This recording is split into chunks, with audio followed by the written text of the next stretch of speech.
Our top story, Democratic Congresswoman Summer Lee beat back a primary challenge in Tuesday's Pennsylvania primary and now goes on to run for re-election as the Democratic candidate in the November election.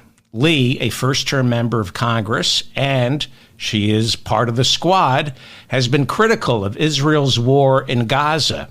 Even before October 7th, back in 2022, when she first ran for Congress, Lee had to do battle with AIPAC-funded super PACs attacking her leftist policies.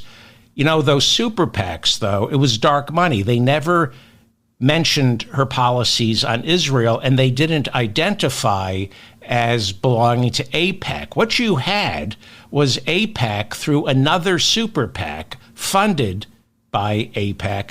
They were running anti-Summer Lee ads, never mentioning that they were paid for by the far-right conservative AIPAC, which speaks solely for Benjamin Netanyahu's hard-right party of ethno-nationalists in Israel. AIPAC backed off this time, but she still faced stiff competition from Democratic challenger Bhavini Patel, who lost last night by a landslide. Our top story, Summer Lee, Congresswoman Summer Lee, wins the Pennsylvania primary by a 21% landslide. I will have more on that later on in the show. Sad news this morning. Former Congressman George Santos, who brought joy to millions, announced yesterday he is dropping out of his race for New York's 1st congressional district because, sadly, he was unable to raise money. Odd, isn't it? Did Santos do something that might make people disinclined to donate? Did he violate some sacred trust? I mean, sure, he stole credit card numbers from contributors and used them for his Botox injections and shopping sprees at Sephora. But is that really fraud? I mean, technically, if you're going to get all holier than thou and nitpicky about it, then yeah, you could say it's fraud. The same way if I don't know, pulled out a gun and shot you in the face. Technically, if you're going to follow the letter of the law and be a stickler about these things, then yeah, that could be construed as murder. So poor George Santos couldn't raise any money. Turns out Republicans don't like their donations going towards OnlyFans and Hermes scarves. No, Republicans are very specific when they donate. They only want their money spent on legal fees after you've been indicted for hiding hush money payments to a porn star. Donald Trump's trial in a Manhattan criminal courtroom continued yesterday. New York prosecutor Joshua Steinglass yesterday said Donald Trump was guilty of an additional crime besides the 34 counts he has already been charged with. Steinglass said Trump broke another New York state law that forbids candidates for office from conspiring to prevent an election. Yeah. And what about that other New York state law, Penal Code 442, that says don't be a D-bag? I'm pretty certain Trump is also guilty of that. Prosecutor Matthew Colangelo accused Trump of hatching the scheme by which the National Enquirer would begin looking for stories that were unflattering to Donald Trump and then catching and killing them. Pay for the exclusive rights to the story, attach a penalty for violating the exclusivity, and then killing the story so it never sees the light of day. Colangelo said the idea came to fruition after Donald Trump convened a meeting in Trump Tower in June of 2015, right after Trump announced he was a candidate for president. Attending that meeting were Trump's personal lawyer and fixer Michael Cohen and David Pecker, who at the time was publisher of the National Enquirer. Now, we knew Cohen had turned state's evidence after he was sentenced to 3 years in prison for one of the very crimes Trump is now standing trial for. But we only learned this week that Pecker would be testifying against the prick. In their opening statement, prosecutors say the catch and kill was deployed 3 times in the lead up to the 2016 election. First, when porn star Stormy Daniels got paid $130,000 to remain silent about having unprotected sex with Donald only weeks after Melania gave birth to their son. Michael Cohen will soon testify he took a loan out against one of his own properties, then deposited $130,000 from that loan into his checking account to pay off Stormy Daniels. He then was told to begin billing the Trump Organization each month for legal services he never provided in order to be reimbursed for these hush money payments to Stormy Daniels. The payments continued each month, with Cohen eventually showing up inside the Oval Office to be hand-delivered checks from then-President Donald Trump. Prosecutors say whatever Michael Cohen paid to silence someone, Trump would reimburse Cohen double what Cohen put out, which, prosecutors say, establishes Trump's state of mind. He knew he was committing a crime because he paid Cohen back double. Trump was buying Cohen's silence as well. It was hush money to Stormy Daniels, and because he doubled it, it was also hush money to Michael Cohen. The second catch and kill was implemented to silence Playboy playmate Karen McDougal, who carried on a year-long affair with Donald Trump while Melania was pregnant with their son. When the National Enquirer alerted Michael Cohen that McDougal was ready to go public, Cohen instructed Pecker to buy exclusive rights to the story from Karen McDougal for $150,000. She wanted $150,000 not to tell anybody she slept with Donald Trump. You know, if I slept with Donald Trump for a year, I'd be the one paying Donald Trump $150,000 not to talk about it. Who wants anyone knowing that some orange spray-tanned turd was inside of me? Prosecutors also charged that Trump arranged for the National Enquirer to cut a check for $30,000 to Dino Sajudin, a doorman at Trump Tower who claimed Trump fathered a child out of wedlock with one of the cleaning ladies at Trump Tower. The Enquirer caught the story and killed it for $30,000, although it turned out Trump didn't father a child out of wedlock with a cleaning lady at Trump Tower. That would be impossible because anybody who's visited Trump Tower or stayed at any Trump properties knows he doesn't spring for cleaning ladies or exterminators. I read the public health inspector's report on Trump's Doral Hotel in Miami.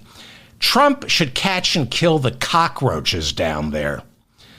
Pecker also testified yesterday that Ted Cruz's father, Rafael Cruz, didn't kill JFK.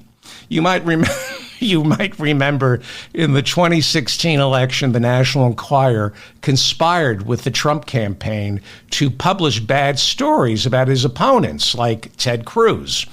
One of those stories was directed at Ted Cruz, who at the time was the last Republican standing in 2016, before he finally had to drop out and then refused to endorse Trump at the Cleveland convention. Remember that speech where they booed him? Anyway, the Enquirer began publishing stories in 2016 claiming that Rafael Cruz, Ted's father, because he was Cuban, was in on the Kennedy assassination. Imagine that, Trump claiming Cruz's dad killed Kennedy just because he's Cuban. Would Trump do that? Yes. Thursday was not a good day for Trump. This is just one of 4 criminal trials he faces this year. Down in Miami, where the roach-infested Miami Doral is located, I read the health report. Trump is also on trial for violating the Espionage Act for mishandling classified documents. One of the people you see at Trump's side all the time is his body man, Walt Nauta, who worked as Trump's valet at the White House. Nauta worked briefly when Joe Biden moved in, but was ordered off the grounds after he was accused of sexually harassing several female co-workers. When Trump heard that Nauta was dismissed because of sexual harassment allegations, he called Nauta and said, "Come on down to Mar-a-Lago. You'll fit right in here." So Nauta became an employee of Mar-a-Lago, and it was kind of Trump's body man, and that's why he got indicted by special counsel Jack Smith for obstruction of justice. Walt Nauta is accused of hiding boxes of classified documents from the FBI during the court-ordered search of Mar-a-Lago. Like I said, the day started off really bad, with CNN reporting that the FBI now has testimony that Donald Trump promised Walt Nauta that after he's reelected, Trump would pardon Nauta.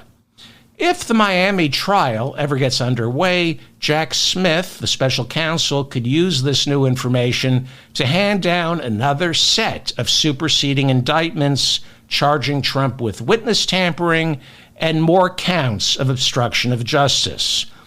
And we also found out that the FBI didn't get it all, that there was a hidden room at Mar-a-Lago, and when they were conducting the search, we've just found out that Trump hid more classified documents from the FBI. Meanwhile, Donald Trump clearly violated the gag order imposed on him by Judge Juan Merchan, who's presiding over the Manhattan criminal trial. Trump, because of the gag order, is forbidden from talking about any of the witnesses set to testify against him. Here is Donald Trump yesterday violating the gag order, once again, calling his old fixer, Michael Cohen, a liar. This is witness intimidation. And what are they going to look at all the lies that Cohen did in the last trial? He got caught lying in the last trial. So he got caught lying, pure lie. And when are they going to look at that? You're not allowed to do that. Anybody else would be locked up for that. Trump has also violated the gag order by going after the jurors, accusing them all of being Democrats and worse. Because of so many death threats leveled against judges, prosecutors, and jurors in previous Trump trials, the names of these jurors in this trial are being kept secret. Yesterday, the jurors were asked to leave the courtroom so Judge Merchan could confer with prosecutors and Trump's attorneys to determine whether Trump had indeed violated the gag order. During yesterday's gag order hearing, prosecutors accused Trump of violating the gag order 10 times, attacking 2 witnesses and the jury. The witness intimidation they cited was Trump calling Stormy Daniels a sleazebag and repeatedly calling Michael Cohen a liar. Prosecutors charged Trump with intimidating members of the jury, citing one of the jurors who asked to be removed, and he was removed the morning after Trump took to social media and reposted a clip from Jesse Waters of Fox News, where Waters accuses the jurors of lying during the voir dire to get picked because they are, quote, undercover liberal activists sent in the courtroom to destroy Donald Trump. This is what Donald Trump posted. Waters, according to the New York Times, then shared personal information about the jurors in order to make them easier to identify. Well, the next day, one of the jurors told the judge they wanted to be removed, and the judge granted that frightened juror's request. During yesterday's hearing, prosecutors argued this is precisely why the gag order was put into place. It was some gag order hearing yesterday, embarrassing for Trump's attorneys. According to reporting in Rolling Stone, Judge Merchan became enraged by Trump's defense attorneys when they tried to argue that Trump had not violated the gag order, but couldn't make the argument and were embarrassing themselves. At one point, the judge angrily told Trump's lawyers they were presenting no evidence or any argument to prove Donald Trump violated his gag order. Mershon reportedly said, quote, "You've presented nothing. You're losing all credibility with this court." The New York Times is reporting that during the gag order hearing yesterday, the judge was almost begging Trump's attorneys to make a respectable argument for their client, but they were incapable of it, and the judge reportedly looked at them dismissively and with contempt. Alina Habba, his previous attorney, famously said, "I'd rather be pretty than smart." These new attorneys Trump's got, stupid and ugly. Really, stupid and ugly. Prosecutors want Trump to be fined $1,000 for each of the 10 gag order violations, and they have also asked the judge to consider jailing Trump if he persists in violating that gag order. The judge said he would have a ruling on his gag order violation soon, and he then ordered the jurors back into the courtroom so the trial could resume. One of the problems Donald Trump's attorneys face is Donald Trump is their client, and they can't control him. Nobody can. And as we saw in their trying to advocate on his behalf during the gag order hearing yesterday, there is simply no way to justify Donald Trump's behavior. It's hard to be a defense attorney for someone whose behavior is indefensible. Trump was asked on Friday if he was planning to testify, and Trump said yes. Yes. Trump repeatedly claims only cowards plead the fifth, even though he's pled the fifth hundreds of times in other trials. This is the guy, Donald Trump, who will not stop violating gag orders until you put him under oath and ask him to testify. Then he shuts up. So here's the problem Donald Trump and his attorneys have. We're in the middle of a presidential campaign, and while Joe Biden is out on the stump, Trump is stuck brooding in that dingy courtroom, and he's trying to use the court as free campaign advertising because he can't afford real advertising. The lawyers are getting all the money. He loves to hold court outside the court.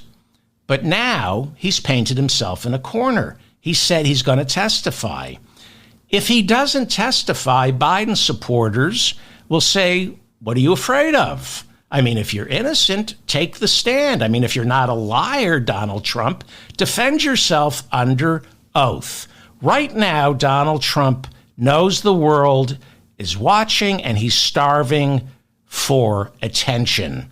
A part of Donald Trump thinks, I can handle this. I can testify, because Donald Trump has logged more hours in a courtroom than that judge, prosecutor, and his entire defense team combined. That's true. Something like 4,000 civil lawsuits. He thinks he can handle it. Donald Trump has the arrogance and stupidity of Prince Andrew doing that interview with the BBC. Trump's brash enough to think, I got this. That's how delusional Donald Trump is. Put me on the stand. I got this. But Donald Trump's attorneys know the second you get Donald Trump under oath, he perjures himself. He can't help but lie. And this is not one of those thousands of civil lawsuits Trump's been a party to. This is a criminal trial. To make matters worse for Donald Trump, the judge in this case last week drew some parameters that were both favorable and unfavorable for Donald Trump should he decide to testify. For example, the judge ruled that the jury is not allowed to know that Donald Trump slept with Stormy Daniels only weeks after Melania gave birth to their son. Trump's attorneys argued the jury should know that he cheated, committed adultery, but they shouldn't be allowed to know that he cheated right after Melania gave birth. They said, this is what Trump's attorneys said, and it's public record. They said if a jury ever discovered that our client, Donald Trump, slept with a porn star only weeks after his wife gave him a son, there is simply no way we could ever get an innocent verdict. And Judge Mershon said, yeah, you're right. That's pretty unfair. Okay, so the jury can't be told about that. And if Trump takes the stand, they can't ask him, had your wife just given birth right after you had, when you had sex with the porn star, had your wife just given birth? They can't ask that question. But what Judge Mershon has allowed to be entered into evidence, what Judge Juan Mershon says, if Donald Trump does testify, he can be asked before the jury about the E. Jean Carroll lawsuit, where another jury in a civil trial last year ruled that Donald Trump raped E. Jean Carroll, raped her in what is called common law parlance. The judge, Judge Kaplan, twice put into writing that the jury in common law practice ruled that Donald Trump raped E. Jean Carroll. Judge Juan Mershon also ruled that the jury would also be allowed to learn about the $500 million judgment against Donald Trump handed down early this year for defrauding lenders. And of course, by the jury learning about these things, the judge ruled that should Donald Trump take the stand, prosecutors can ask him all about those trials. So, will Donald Trump be stupid enough to testify? What I've been told is his lawyers will quit before they let him get examined under oath by the judge and prosecutors. In New York State, defendants in criminal trials such as these rarely testify. And New York State law mandates that the judge order the jury not to take into consideration that the defendant didn't testify to his own innocence. In other words, in New York State, a jury is not allowed to think less of a defendant because he chose not to take the stand. Trump isn't going to take the stand. He's going to claim he's taking the stand. He's going to promise he's taking the stand. Right now, he thinks he wants to take the stand.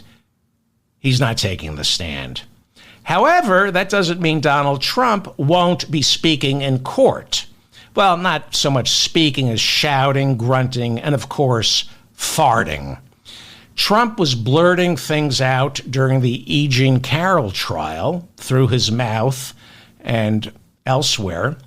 And he is in hell right now, forced to sit 6 to 8 hours a day in front of an audience and not being able to say anything. It is taking a major toll on Donald Trump. He is disheveled. He's slumped over. He's walking and talking like a loser, and he's slurring his speech. His grammar is off. And he feels abandoned by his worthless MAGA morons. Before this trial began, Trump repeatedly took to social media, urging his supporters to peacefully assemble outside the Manhattan courtroom and protest this miscarriage of justice. But nobody is protesting, and I do mean nobody. And Trump is reportedly hurt. He's taking this personally, that nobody is showing up to the courtroom each morning or outside the courtroom on the steps. He sees no MAGA morons. He feels isolated. The New York Times reports. Trump has made no secret of the fact that he wanted a circus outside the courtroom. He said, I want a circus outside the courtroom. But the circus never came to town. When he shows up, it only smells like a circus, specifically elephant farts. But his supporters are not heeding the call. He keeps putting out feelers, urging his people to bring in protesters. Nobody's showing up. And I'm being serious. His feelings are hurt. He is suffering. And he's humiliated. How many times before this trial began did he say, I won't be able to control my people if you indict me? How many times have Republicans warned, don't put him on trial, his people will not put up with it? They're putting up with it. You know, you might remember he sat and watched January 6th on the TV while having lunch, and he didn't want to be interrupted.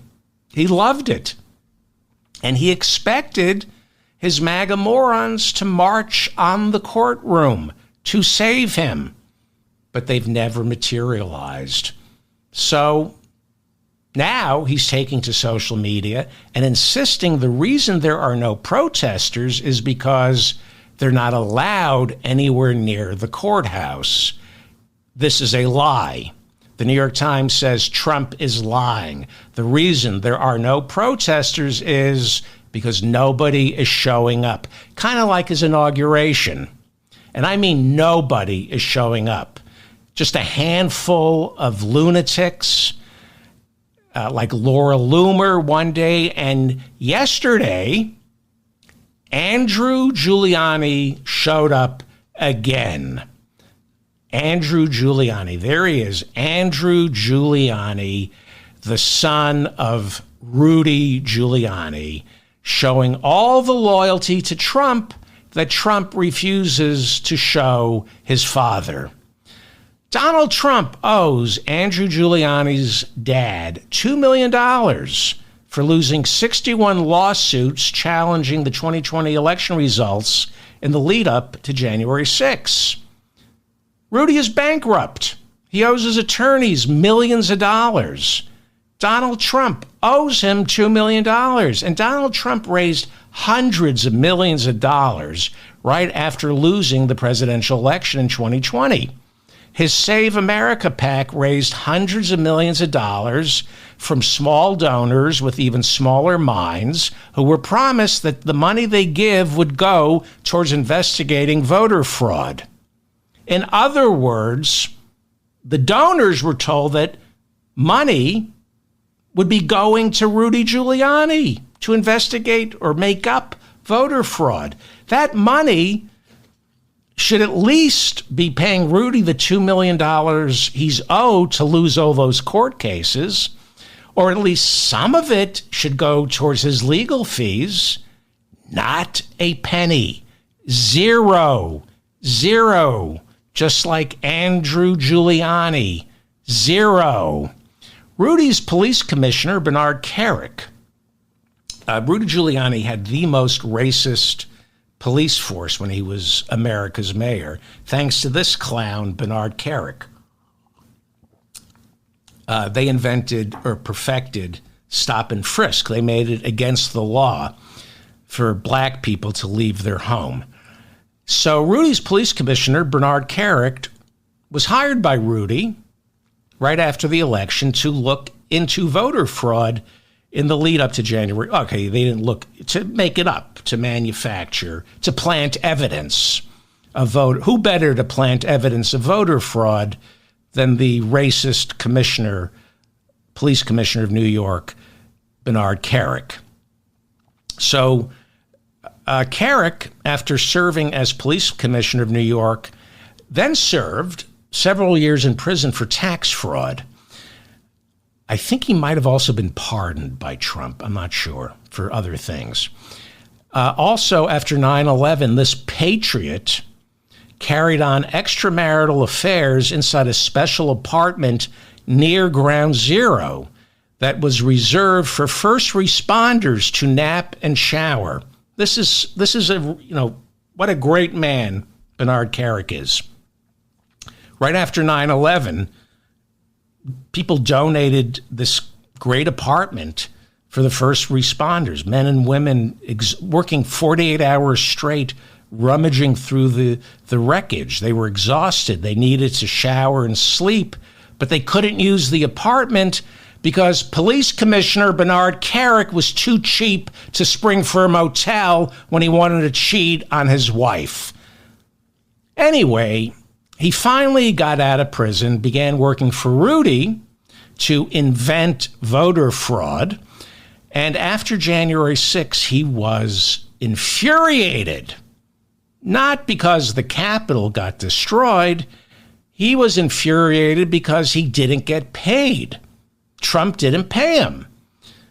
There are reports that Bernard Kerik is the one who, when he testified before special counsel Jack Smith's grand jury, when he testified, he urged Jack Smith to look into the hundreds upon hundreds of millions of dollars that were donated right after the election to Donald Trump's Save America PAC.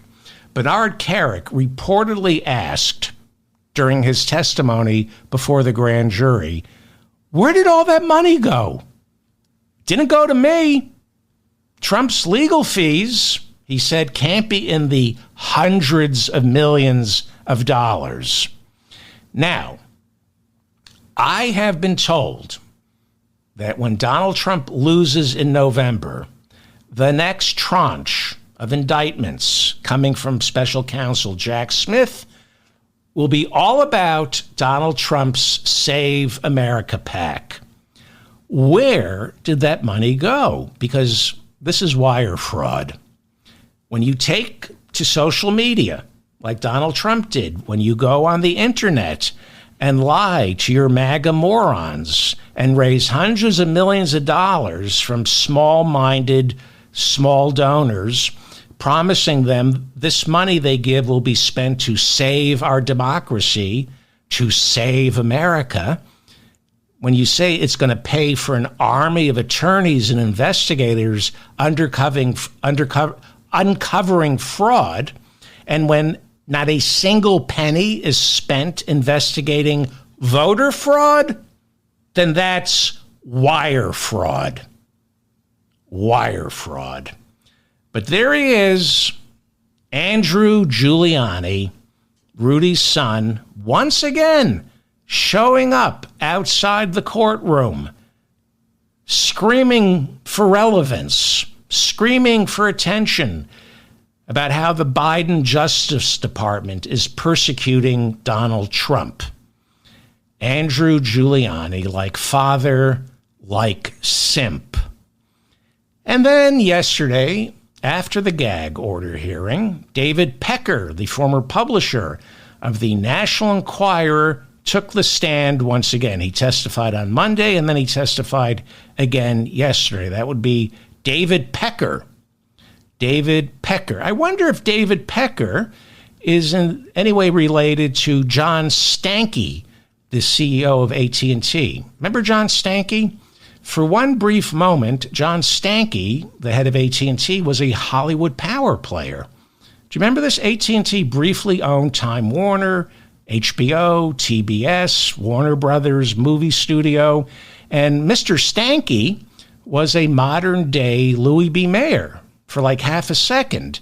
And then he and everybody else realized, what do I know about movies and television? All I've ever produced was a dial tone and half a busy signal. I run AT&T. I don't know anything about entertainment. So Mr. Stankey, seen here for his big Hollywood glamour shot, was his glamour shot that he took for Variety.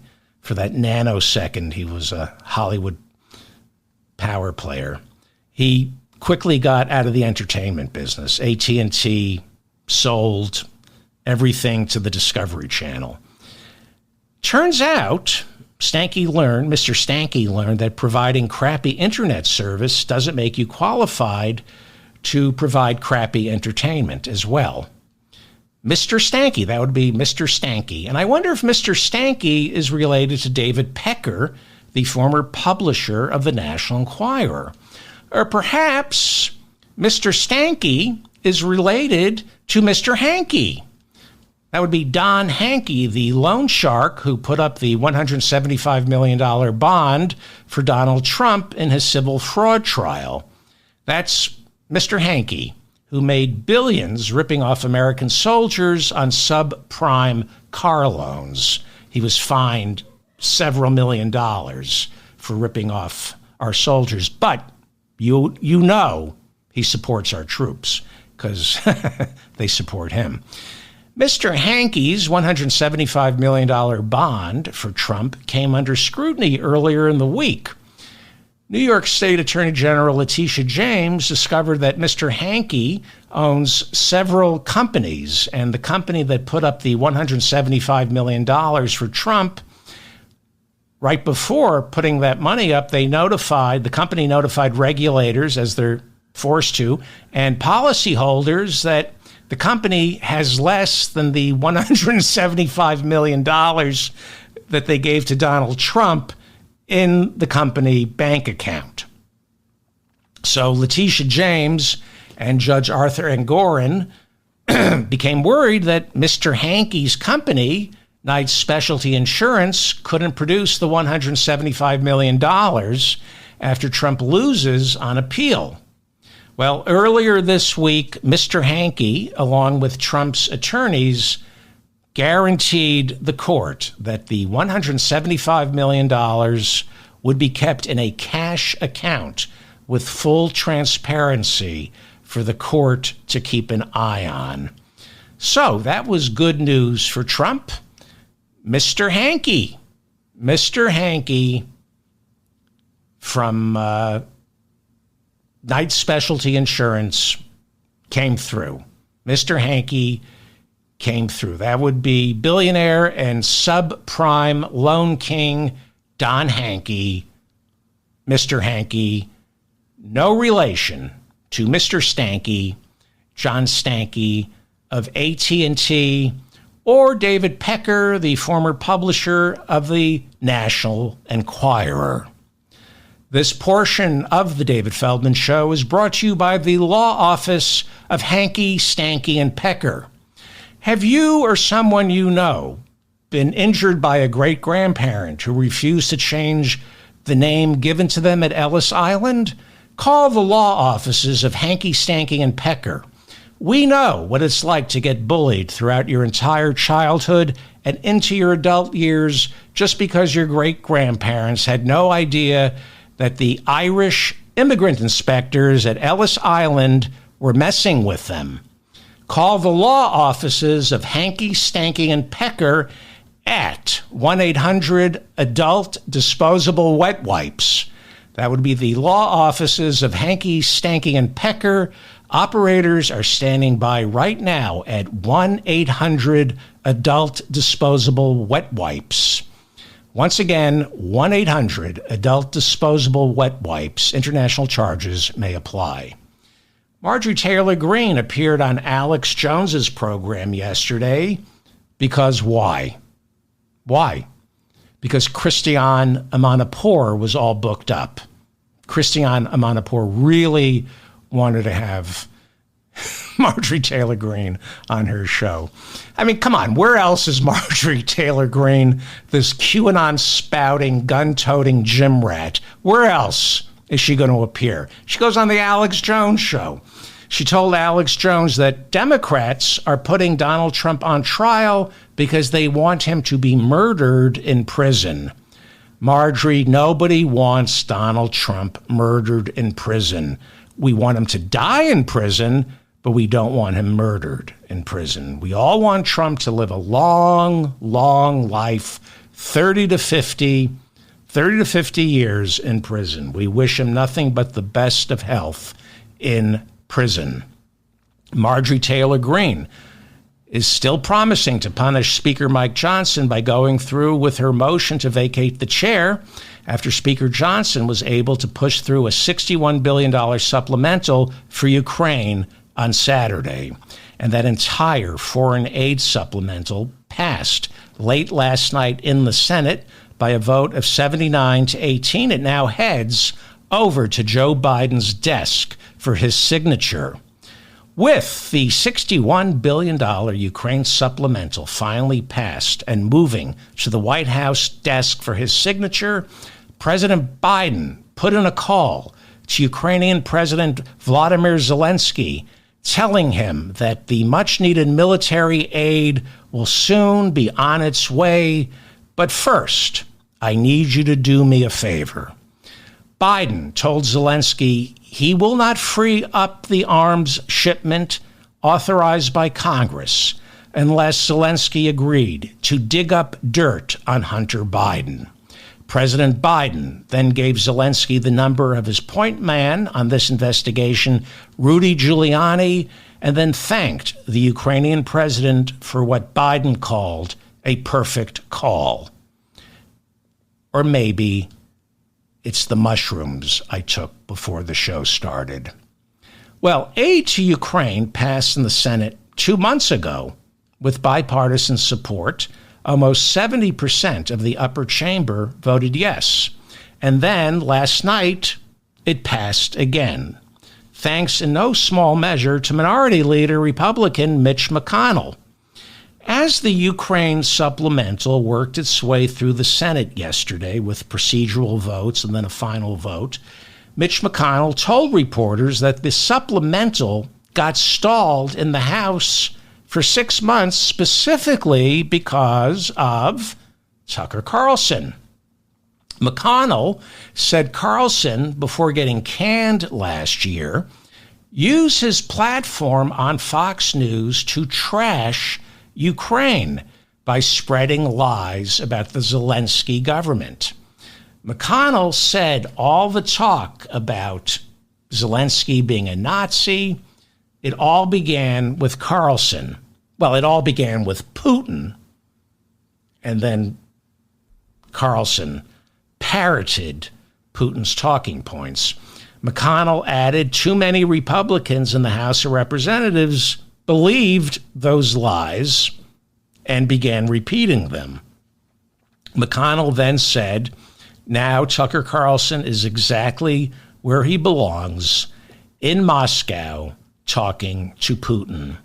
Well, let me ask you, do you think Marjorie Taylor Greene, do you think she believes these lies or she's being paid to believe these lies? Leave a comment. Let me know what you think. Because there has been so much legislative activity this past week, what you may not have noticed flying under the radar was that the House passed and President Biden signed a 2-year extension of Section 702 of the Foreign Intelligence Surveillance Act, which allows the NSA to give the FBI information on American citizens without the FBI first getting a warrant from what are called FISA courts. After 9/11, Congress added new spying powers to the Foreign Intelligence Surveillance Act with Section 702, so that the National Security Agency could begin looking at emails, text messages, and phone records of any foreigner who traveled to the United States or talked with anybody living in the United States. Because these foreign nationals usually talk to American citizens were getting swept up in the surveillance. So FBI agents, taking advantage of Section 702, asked the NSA for permission to see what they had on these American citizens, and the NSA satisfied their requests without a warrant. The FBI was, and now still is, spying on American citizens without a warrant. I think this is the first time something like this has ever happened. I am shocked. Somebody buy me a pearl necklace to clutch. So Section 702 was scheduled to sundown last Friday, it was renewed at the last minute on Saturday without the warrant requirement, and that has disappointed civil libertarians in the House and Senate who said there's now, or once again, there's nothing to stop a future president from ordering his FBI to start searching the emails, text messages, and phone records of any American citizen who communicates with people living overseas.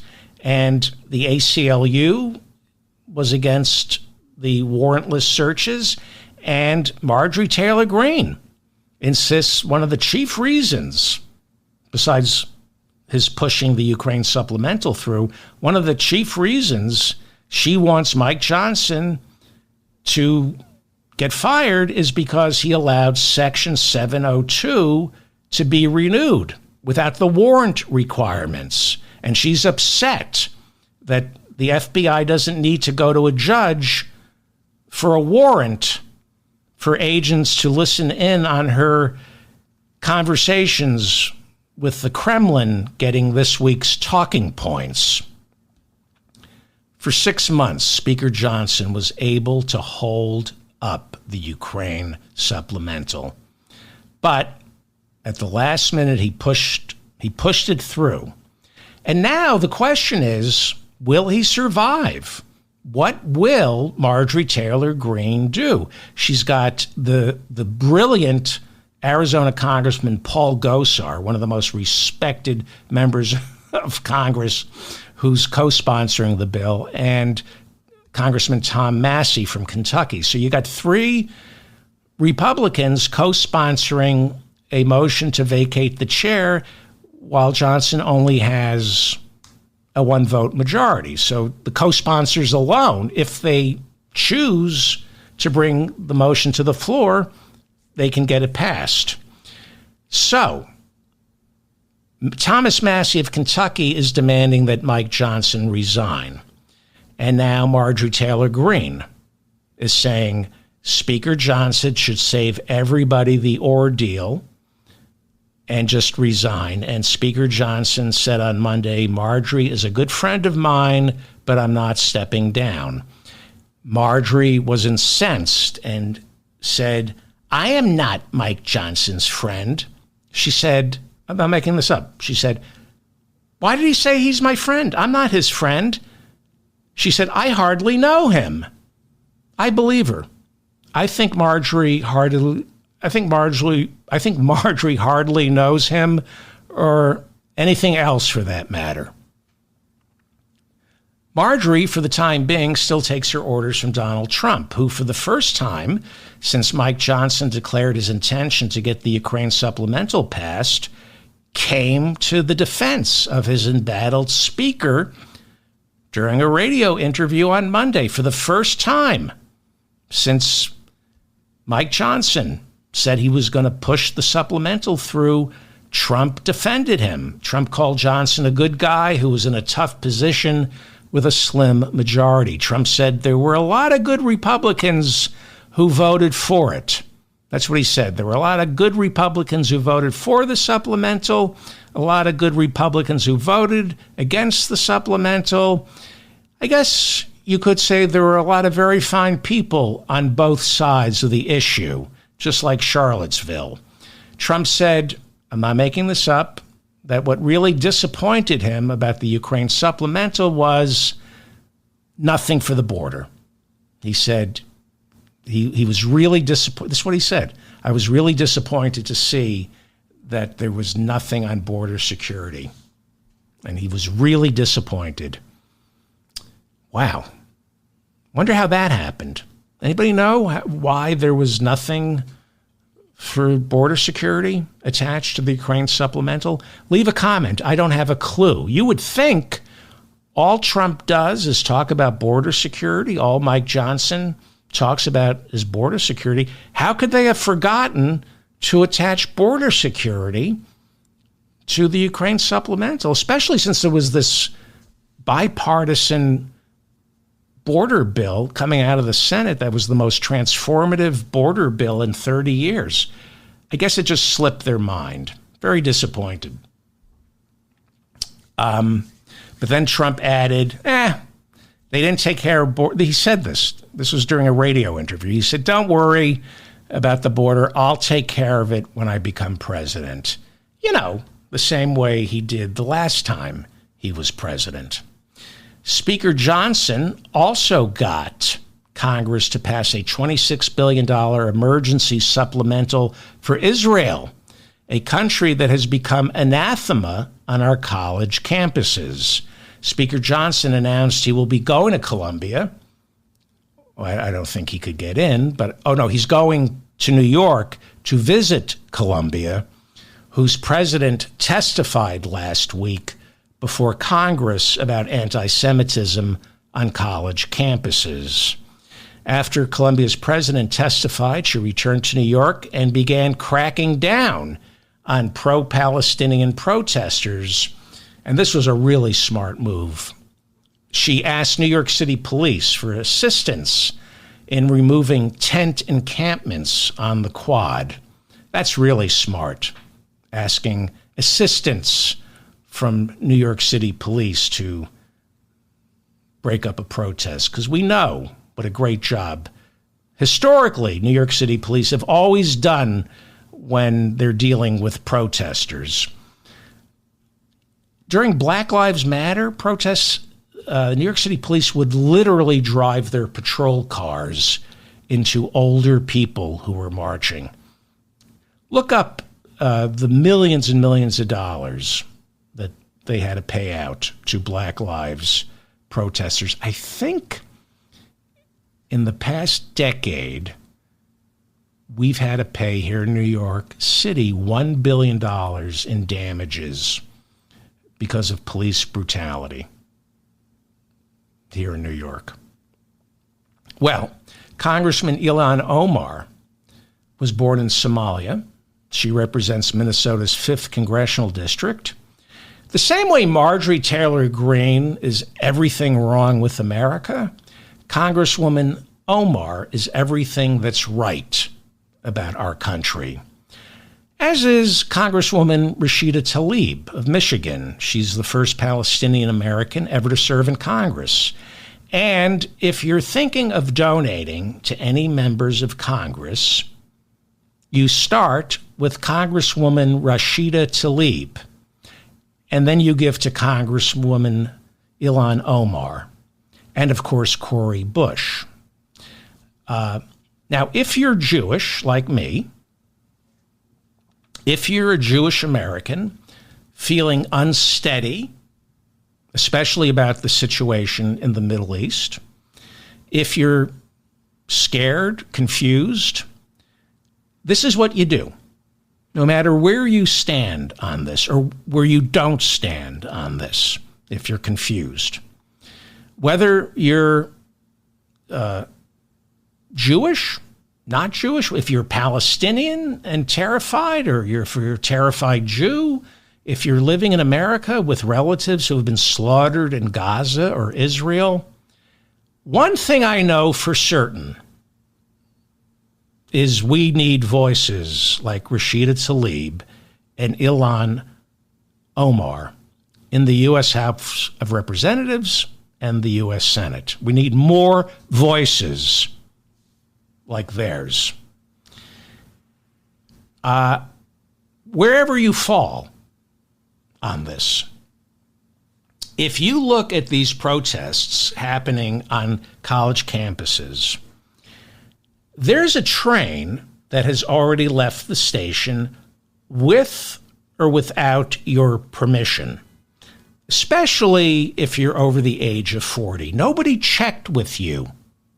The train has left the station. And nobody bothered to ask the people who destroyed the planet if it's okay that the train has left the station. And because of that, we need responsible voices in Washington like Rashida Tlaib and Ilhan Omar and the squad, everybody in the squad. I'm sure that sounds patronizing coming from me, but all I know is I want to live in their America. As an American Jew, I have way more in common with the squad. As an American Jew, I have way more in common with Palestinian Americans than I do with Marjorie Taylor Greene or Mike Johnson. So, to my fellow Jews who are listening, and my fellow Americans, I know you're a bit confused and frightened. Listen to me. Donate to Rashida Tlaib and Ilhan Omar and Cori Bush, the Congresswoman from St. Louis who needs money for legal fees. Anyone who trusts me, who listens to this show, for your own well-being, for your own mental health, donate to the squad and Bernie, and only to the squad and Bernie, and give the squad the same power those deviants in the Freedom Caucus on the right have. The more money you send to Rashida Tlaib, Ilhan Omar, Cori Bush, AOC, Presley, the more power they have. And wouldn't it be nice to have the squad be as powerful as the Freedom Caucus? Elevate those voices with your money. $5. Instead of a cup of coffee, a non-union burnt cup of coffee from Starbucks today, send $5 to Ilhan Omar and Rashida Tlaib and Cori Bush and AOC. And I'll talk about Summer Lee in a second. I talked about her earlier. For your own well-being, for your own mental health. Again, if you don't agree with them, even more reason to elevate their voices. Let me remind my aging baby boomers who listen. Nobody's asking you for permission. The train has left the station, and you need to meet and get along with all the passengers. Otherwise, you end up sounding and looking like Marjorie Taylor Greene. So that would be Congresswoman Omar's daughter, who attends Columbia. She got into Columbia. And Congresswoman Ilhan Omar's daughter attends Columbia's Barnard College. And she was suspended for participating in the protests at Columbia. And now her daughter says she has been kicked out of the school, as well as the dormitories, with no place to live in New York City and no place to eat. College kid on a meal plan. She says, I have no place to live and nothing to eat.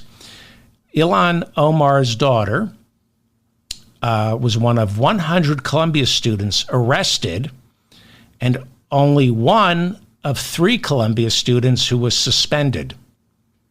Kicked off the campus. Get out.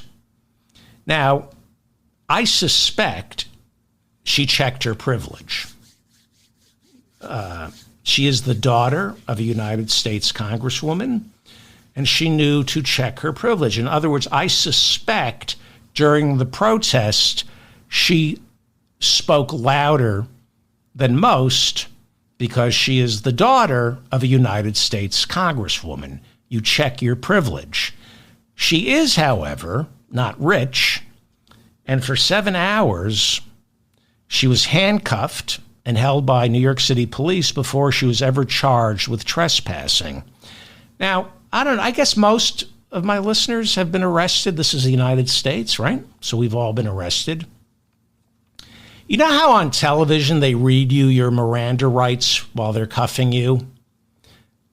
Well, anyone who's been arrested knows it's nothing like law and order. Dick Wolf can go suck my wolf. Sometimes you're handcuffed because you're detained but not arrested, which means you're not entitled to hearing your Miranda rights or allowed to call anybody, and they can hold you for hours. When I was arrested, I waited 4 hours to hear my Miranda rights, and they only got read to me after I made it apparent I wasn't going to be bothering to call a lawyer. Look at how Rupert Murdoch's New York Post covered this arrest. In the headline, they accuse Ilhan Omar's daughter of being a privileged child of the wealthy because she attends a school whose tuition is $90,000 a year. Her mother makes $174,000 before taxes as a United States Congresswoman. I don't know anything about this family. I don't know never met the kid or the mother, but I can assure you, if the daughter is half as brilliant as her mom, she got a free ride at Columbia, as well she should.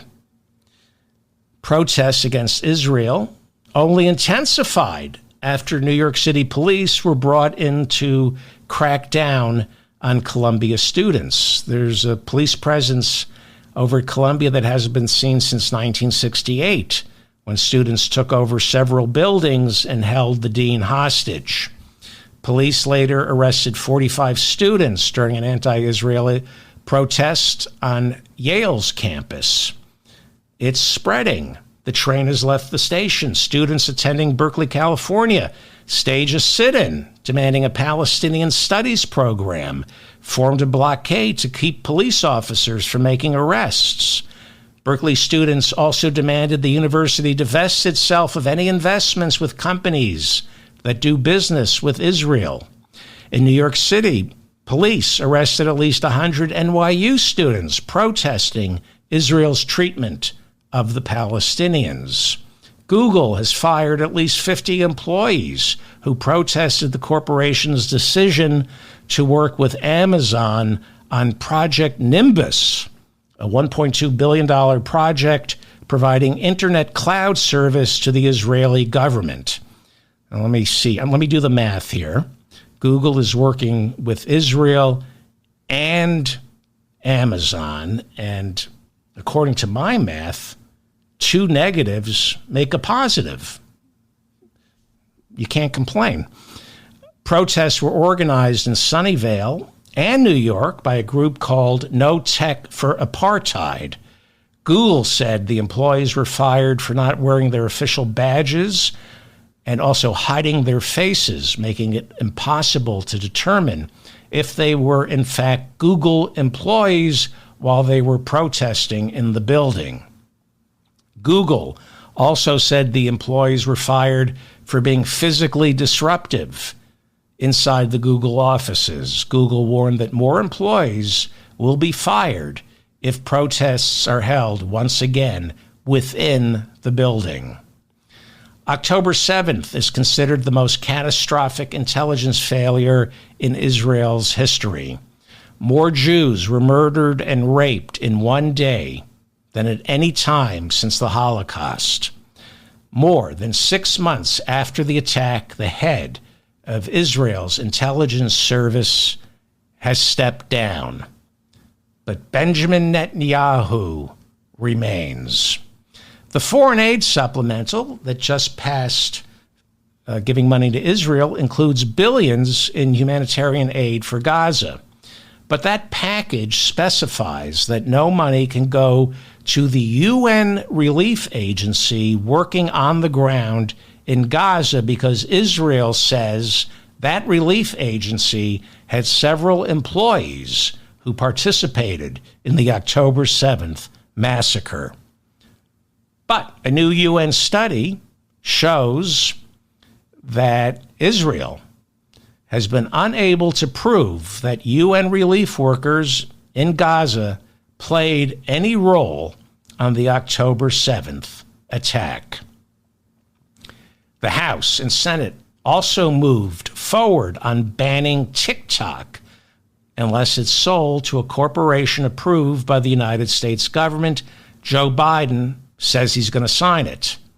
Donald Trump, as president, had called for the sale of Tik Tok, warning of its ties to the government of China.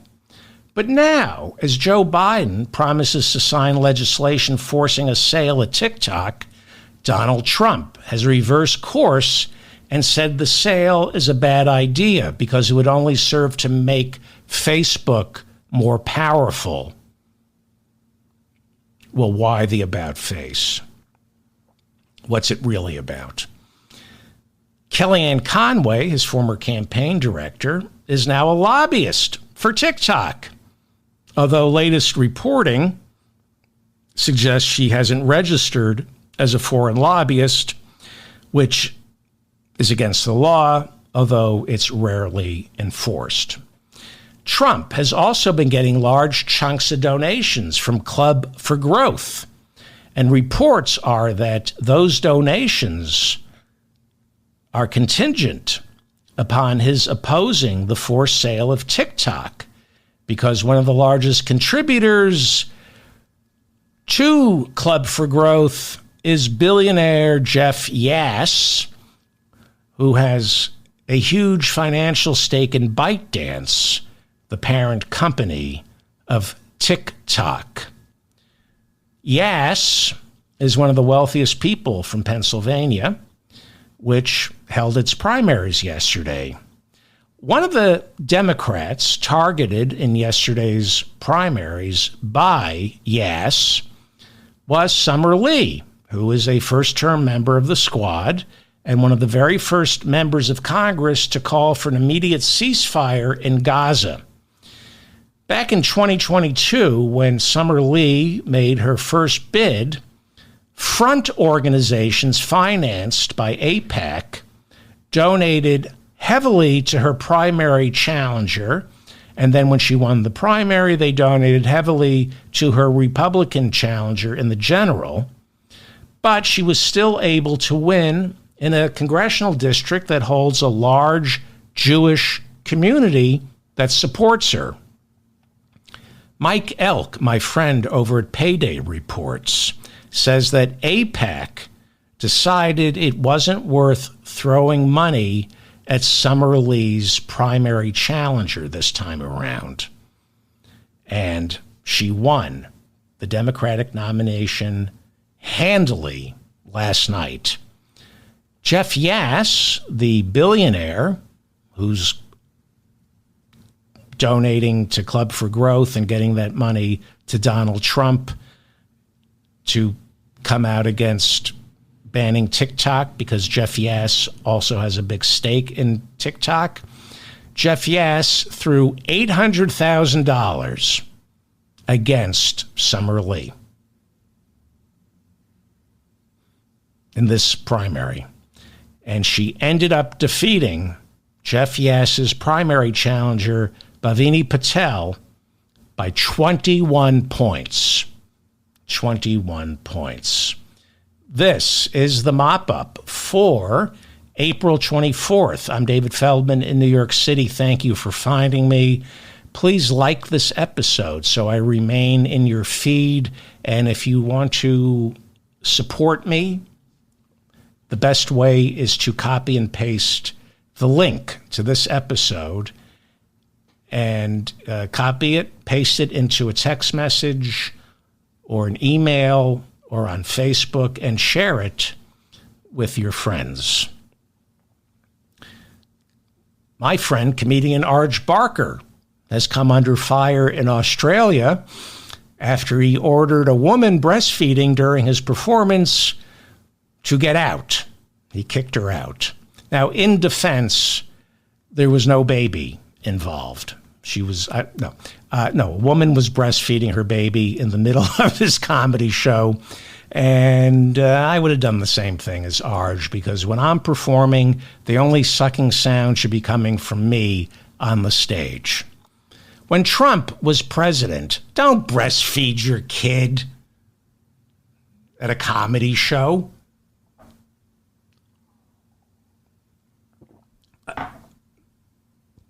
I know I'm going to get complaints now. People are going to, what's wrong with breastfeeding? Nothing. It's beautiful. I just think it's a bit of a distraction for, maybe I'm wrong. I know I've pissed off all the breastfeeders out there. Okay. Am I wrong? Do you want to sit next to somebody I don't know. What are you bringing a newborn baby to a comedy show?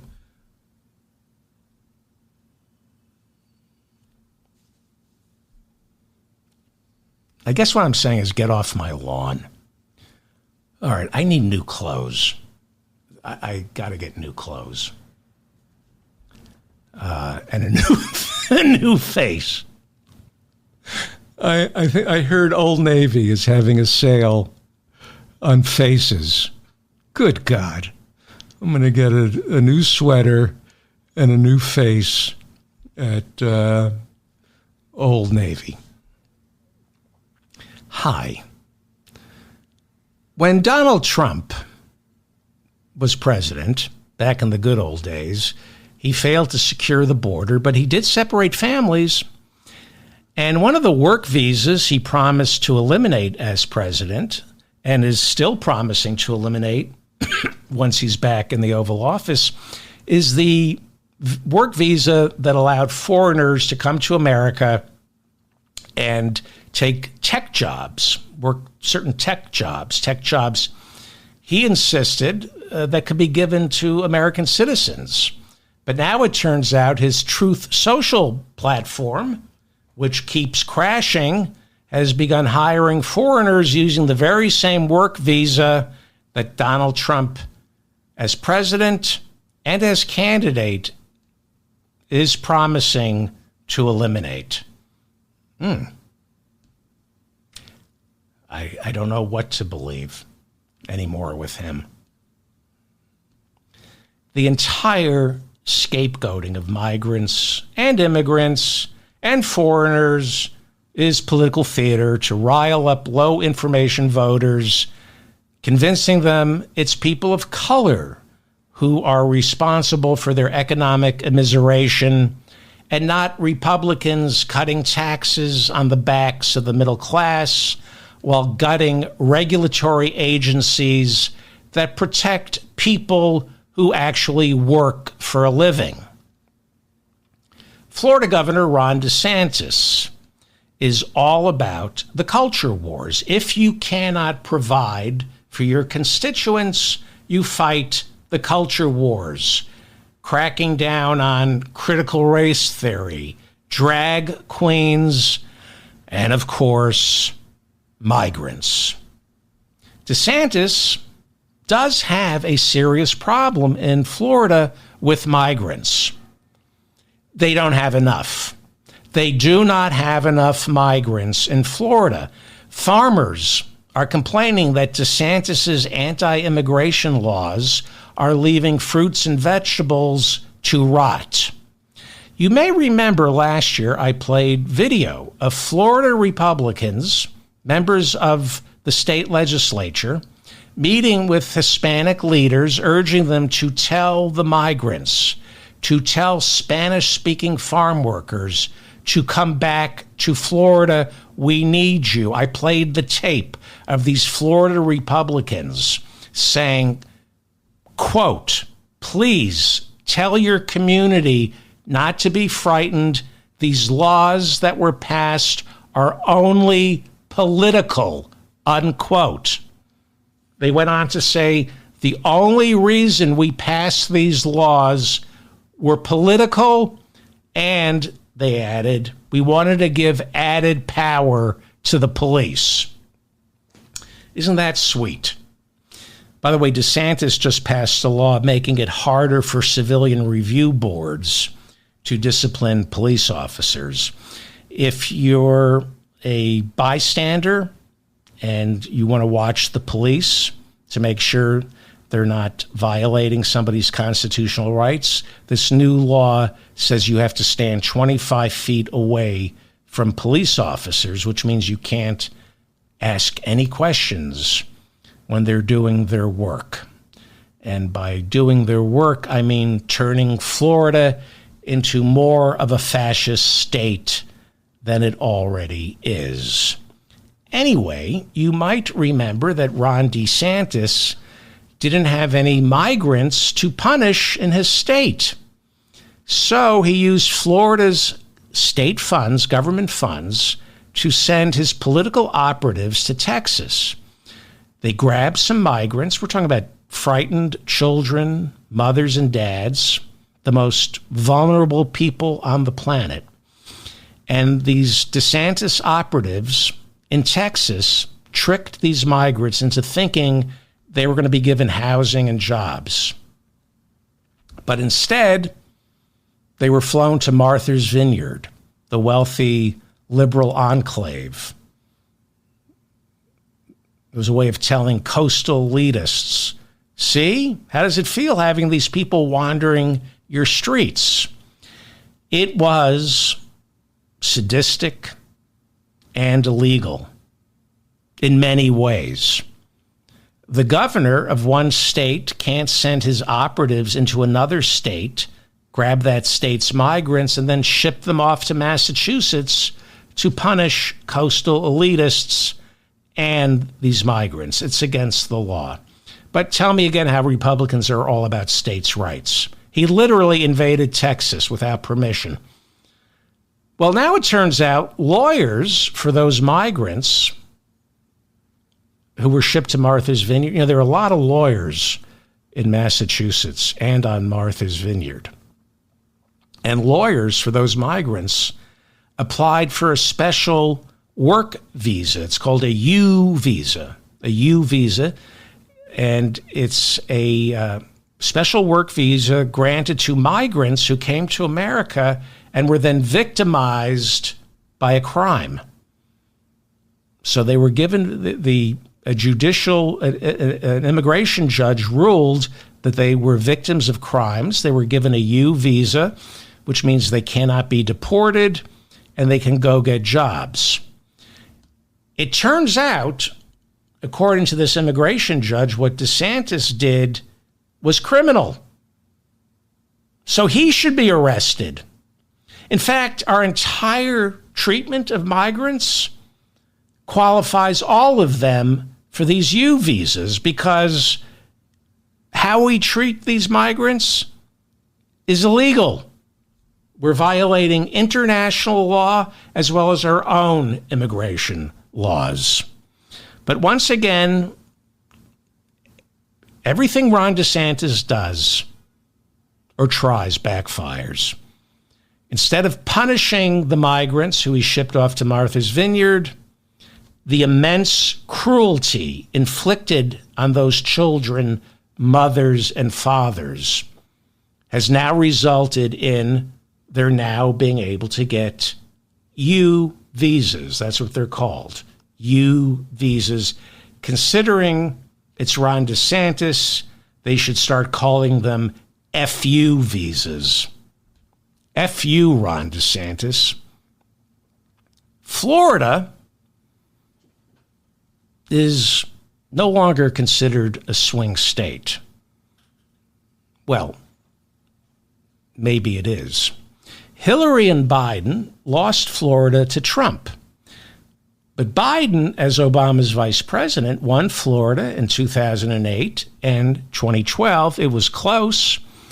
But after 2020, when Trump beat Biden by more than 3 percentage points, Biden did worse than Hillary in Florida. It was generally assumed that, like Ohio, Florida, once a swing state, is no longer a swing state and out of reach for Democrats. But then Ron DeSantis got his hands on the state of Florida and pushed through a 6-week abortion ban that was just upheld by the state Supreme Court of Florida, which also ruled that a referendum can be placed on the ballot this November so that Florida voters can decide whether Florida's state constitution can be amended to guarantee a woman's reproductive rights. This was the perfect confluence of events for Joe Biden. It was perfect politically, not for women who need an abortion in Florida, but perfect for the Democrats. The court said, yes, the Republicans' 6-week abortion can stand, but Floridians can vote on it in November.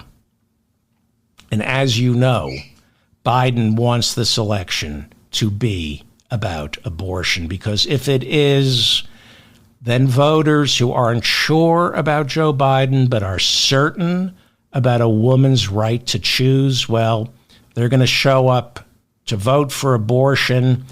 And while they're in the booth, they're also going to vote for Joe Biden. This is precisely how you energize the Democratic base. That's why Joe Biden was in Florida yesterday campaigning on abortion, while Donald Trump was stewing in a courtroom. Joe Biden was blaming Donald Trump for Florida's 6-week abortion ban. Kari Lake is a washed-up news anchor from Arizona who became the Republican nominee for governor in 2022, and she lost. She's now running for the Senate seat currently held by Kyrsten Sinema, the Democrat who became an independent last year. She still caucuses with the Democrats, but she will not be running for re-election this year. Good riddance. Instead, Democratic Congressman Ruben Gallego will most likely win the Democratic nomination for her seat at the end of July. He's been leading Kari Lake in the polls. He's a good guy. And this is good for Joe Biden. Now, Biden carried Arizona in 2020, but it's tight. And you will not see ticket splitting in Arizona. The people who vote for Ruben Gallego will not vote for Donald Trump because he's running against Kari Lake, who is synonymous with Donald Trump. Ruben Gallego in Arizona will be an example of a down-ballot candidate pushing Joe Biden up and over. Kari Lake is a very divisive figure, just like Trump. And now, Kari Lake's lies are catching up with her. In 2022, she ran for governor on the platform of, this election is stolen. Seriously, that was her entire campaign. Vote for me because if I lose, that means the election was stolen. She also ran as a pro-life candidate, and this was 2022, the same year that the Dobbs decision came down, where the Supreme Court overturned Roe. The Dobbs decision was, June of 2022? Around June of 2022. By November of 2022, Americans, voters, were beginning to get a glimpse of how crazy the anti-abortion Republicans are. And that's one of the reasons Kari Lake lost. But now we are coming up on the 2-year anniversary of the Dobbs decision. And the reverberations are being felt. It spells doom for the GOP and Kari Lake in Arizona. Now, we know the men who run the GOP never cared about abortion. They always used it as a fundraising ploy. They always used abortion as a way to court low information imbeciles. They used abortion so imbeciles would vote for them. But abortion was never supposed to be outlawed. Abortion was all about getting Republicans elected president so they could lower taxes for the rich. Reagan lowers taxes for the rich. He runs as the pro-life candidate. but abortion isn't overturned. George W. Bush runs as the pro-life candidate, gives tax cuts to the rich. Our hands are tied. We can't get abortion overturned. Donald Trump, schmuck, gives tax cuts to the wealthy, appoints 3 judges who promised to overturn Roe. And those 3 judges may have destroyed the Republican Party more than Donald Trump has. Donald Trump, to placate the evangelicals, appointed 3 extremists to sit on the court because he's stupid, he's myopic. He could have found 3 judges who were moderates, or at least wouldn't perjure themselves during their confirmation hearings like all 3 of Trump's nominees did when they swore under oath that Roe v. Wade was settled law and they saw no reason to overturn it. All 3 of them, during their confirmation hearings, said Roe was settled law. Instead, Donald Trump nominated 3 liars who, along with Samuel Alito and Clarence Thomas and Chief Justice Roberts, voted to reverse Roe in, I think it was June of 2022. I think the Dobbs decision was 2022. The vote was 6-3. Sotomayor, Breyer, and Kagan voted to keep Roe, 6-3. Had Hillary won in 2016, she would have picked the 3 justices Trump picked. And it would have been 6-3, the other way around.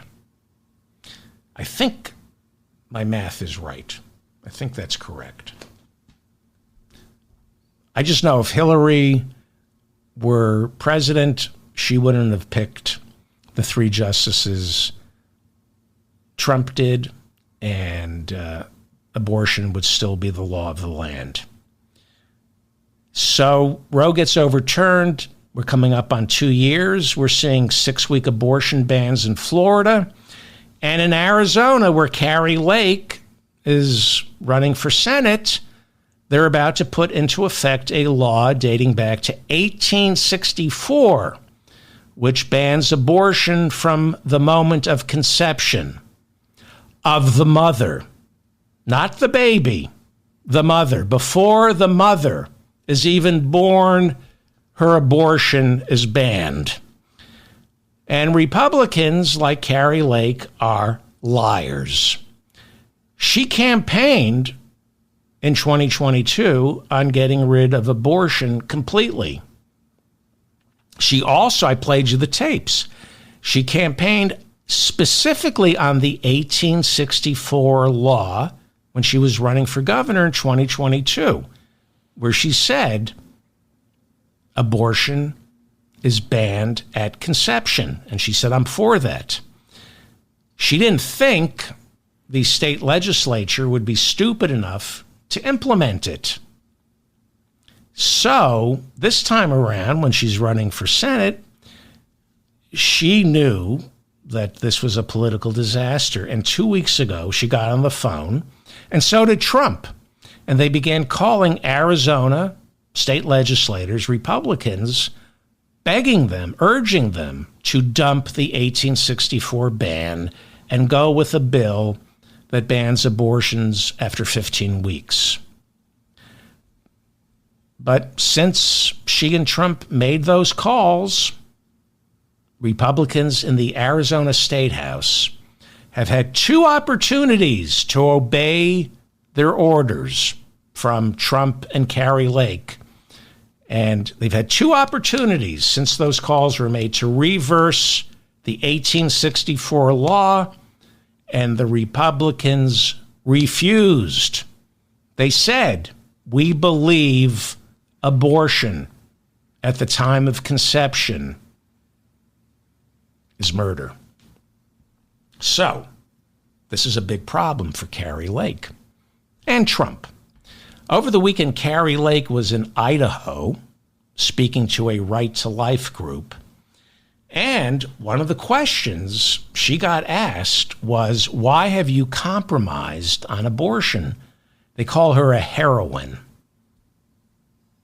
And I think they're also on it. I think they're on heroin, but they refer to her as a pro-life heroine. They said, so she's up in Idaho at a pro-life meeting, and some of the questions, she gets asked the question, why did you call the state legislators, urging them to reverse that 1864 law when you've been telling us for 2 years you were for it? Here was the heroine's answer. Note, please, that she's referred to as a heroine. Imagine our profound disappointment then when we saw this heroine join the media mob in calling for an immediate fix to Arizona's historic law protecting preborn children. Preborn children. You mean fetuses. Preborn children. This is how they sell used Lexuses, right? It used to be, when I was a kid, it was a used Lexus, but a used Lexus doesn't sound as good as a pre-owned Lexus.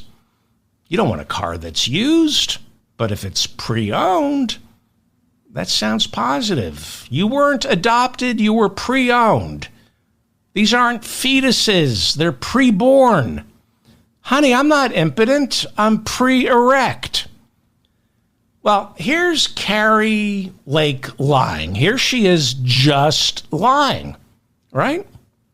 We know for a fact she was on the phone with Arizona state Republicans in the state house saying, get rid of that 1864 law. But here she is telling Idaho Right to Lifers that she supports the 1864 law, even though she was working the phones, urging Republicans in the state house to reverse it. Our first priority is to save as many babies as possible. And this law passed. The Arizona Supreme Court said this is the law of Arizona. But unfortunately, the people running our state have said we're not going to enforce it. So it's really political theater. We don't have that law as much as many of us wish we did. I'll have more on abortion in a second.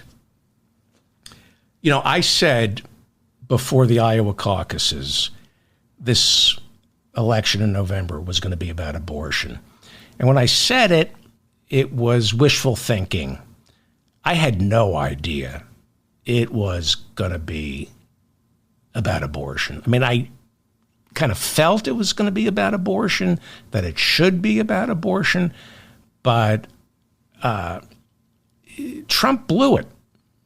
Those three justices overturned Roe. And that ruined it. The Republicans had a great thing going. Pretend you want to overturn abortion. They overturned it. No, you use it as a reason to vote for Republicans. Okay, I'll have more on abortion in a second. But Kari Lake, did I mention she's a liar? She lies about election fraud. She has spent the past year and a half insisting she lost the 2022 race for governor because Democrats rigged the election. Little problem with this lie. She recently defaulted on a defamation lawsuit filed by a Maricopa County election supervisor who she accused of rigging the election for Democrats. The only problem with her lie is Maricopa County Recorder Stephen Richer is a Republican. So he sued Kari Lake for defamation because of all the death threats he got. And Kari Lake defaulted on the defamation lawsuit, like Rudy Giuliani defaulted on the defamation lawsuit filed by those two women in Georgia who got death threats the same way Alex Jones defaulted on the defamation lawsuit by the parents of the children who were killed, and they ended up getting death threats. When you default on a defamation lawsuit, you are saying, how much do I owe you? In Rudy's and Alex Jones's case, they just declared bankruptcy and are now making it next to impossible for their victims to collect. Kari Lake is running for Senate. I don't know what the laws are. The bankruptcy laws in Arizona are. I suspect there's a way to pay her settlement through her campaign war chest or through the Republican Party. I don't know. But the Supreme Court this week handed down some more bad news for Kari Lake when they refused to hear her case challenging the 2022 election results where she lost. They rejected her argument that she lost the governor's race due to faulty electronic voting machines. These people are stupid. I mean, she used to be an anchor woman. She read a teleprompter for 20 years, and then she went into politics. Stupid.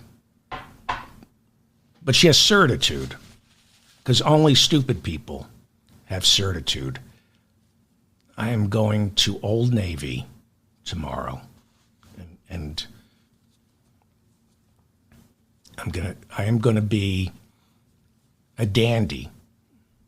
I'm going to change. I'm going to buy a new face. I realize it. I was saying it's the camera. It's the face. That's the problem. And I'm gonna look like Tom Wolfe. I'm gonna get a cane and a silk suit, a white suit, and a hat.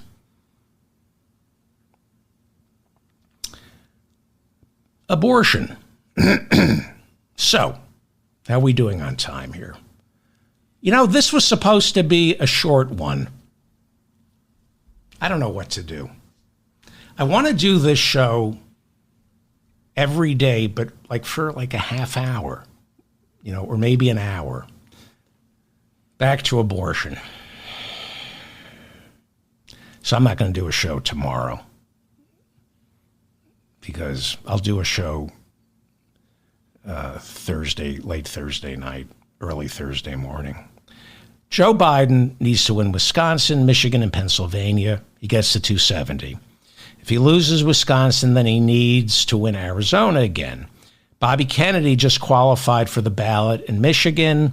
He's trying to get on the ballot in Wisconsin. And he could take, the idea is, we know, for him to take votes from Joe Biden. Kennedy is very cloudy on where he stands on abortion. He's on record saying every abortion is a tragedy. No, that's not true. He never mentions abortion on the stump. He sends mixed signals. According to the Washington Post, Kennedy's only official move on abortion came when he visited an anti-abortion activist in Atlanta who supports Donald Trump. There's a reason his brothers and sisters endorse Biden and are begging him to drop out. At times, Bobby Kennedy Jr. hints that he agrees with the Dobbs decision because it leaves abortion up to the states. Leaving abortion up to the states is all well and good if you're a woman living in New York or California. Not so good if you're a woman stuck in the 14 red states that have made it next to impossible for women, especially poor women, to exercise their God-given reproductive rights. States' rights is the argument proffered by misogynists and racists.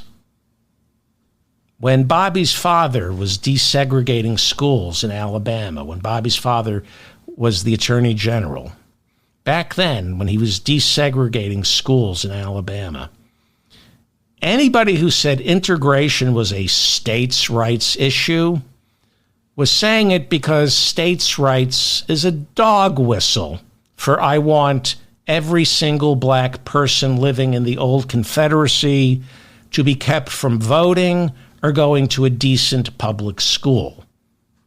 That's what states' rights meant in the 60s and today. Now, Kennedy has been cagey on abortion, which is why pro-Biden, pro-abortion groups have already begun airing commercials in Wisconsin and Michigan, reminding voters that Bobby Kennedy, when it comes to abortion, is either a coward or pro-life. Joe Biden, who worships in the same church that Bobby Kennedy does, is not a coward when it comes to abortion. Well, Bobby Kennedy had some success with New Hampshire Republicans last week, who pushed through in their state house new legislation that gives parents the right to refuse to get their children vaccinated for polio or measles. It passed the state house. If it's signed into law, parents in New Hampshire will be able to register their children for public school without having to show proof of a polio or measles vaccine. Who says Republicans don't believe in teaching their kids to share? Here, have some of my polio. That's the work of Bobby Kennedy, bringing back polio and measles. In an interview 2 days ago, Donald Trump said, "I'm beginning to suspect Bobby Kennedy will peel votes away from me as well as Joe Biden." Trump has been insisting that that he has nothing to do with Bobby Kennedy Jr. We know that Bobby Kennedy Jr.'s campaign chair in New York State had to resign after she was caught on tape saying Bobby's running to siphon votes away from Joe Biden. His campaign chair in New York State was there on January 6th and said it was 99% peaceful. Donald Trump has reportedly asked Bobby Kennedy to be his running mate, and Bobby Kennedy has turned him down. So the people who donate to Bobby Kennedy are the same people who donate to Donald Trump. The Bobby Kennedy Jr. campaign is lousy with Trump operatives who thought Bobby Kennedy would steal votes from Joe Biden. But now new polling shows that more Trump supporters are likely to have a favorable view of Kennedy than they do of Joe Biden. And other polling shows that in a three-way matchup, Biden, Trump, and Bobby Kennedy, Trump is the one who loses votes to Bobby Kennedy. Biden's coming up in the polls. He's doing really well.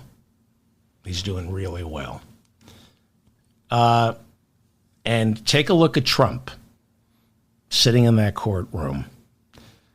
He does not look healthy. And he is going down, down, down, and Joe Biden is going up, up, up. Take an hour a week and work for the Democratic Party. I'm David Feldman, reminding you to stay strong and protect the weak. Thank you for listening to me. Thank you to Bob in the chat room. Thank you for watching and listening to me. If you enjoyed any of this, please like this episode so I remain in your feed. Please share it. Tell people this is a grassroots show. I don't have any network behind me. This is just people sharing episodes. So if you enjoy any of this, please be, what's the term they use? An ambassador? Is that what it's called? And tell people about the show. Subscribe to my channel. This is an audio podcast. And so take me with you on your next drive or your next walk. I guess that covers everything. Okay. I will do a show late Thursday night, early Friday morning. Thank you all.